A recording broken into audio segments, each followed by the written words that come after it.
قالوا كيف نكلم من كان في المهد صبيا قال إني عبد الله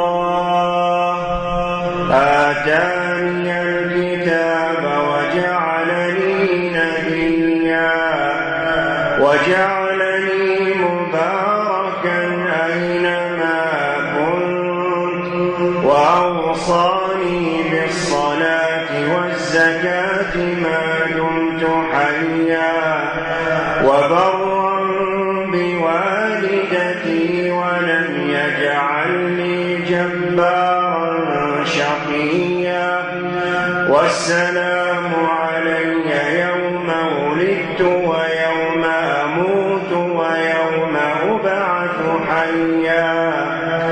ذلك عيسى ابن مريم قول الحق الذي فيه يمترون ما كان لله أن يتخذ من ولد سبحانه إذا قضى أمرا فإنما يقول له كن فيكون وإن الله ربي وربكم فاعبدوه هذا صراط مستقيم فاختلف الأحزاب من بينهم فويل للذين كفروا من مشهد يوم عظيم أسمع فيهم وأبصر يوم يأتوننا لكن الظالمون اليوم في ضلال مبين وأنذرهم يوم الحسرة إذ قضي الأمر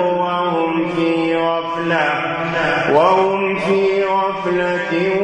وهم لا يؤمنون إنا نحن نرث الأرض ومن عليها وإلينا يرجعون واذكر في الكتاب إبراهيم إنه كان صديقا نبيا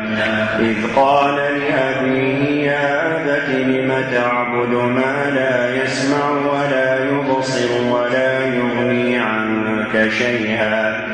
يا أبت إني قد جاءني من العلم ما لم يأتك فاتبعني أهدك صراطا سويا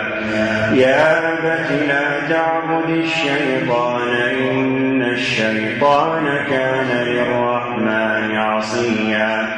يا أبت إني أخاف أن يمسك عذاب من الرحمن فتكون للشيطان وليا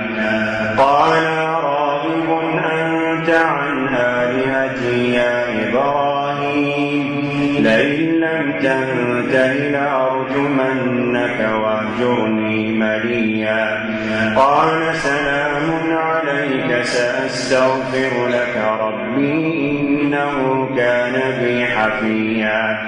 وأعتزلكم وما تدعون من دون الله وأدعو ربي عسى ألا أكون بدعاء ربي شقيا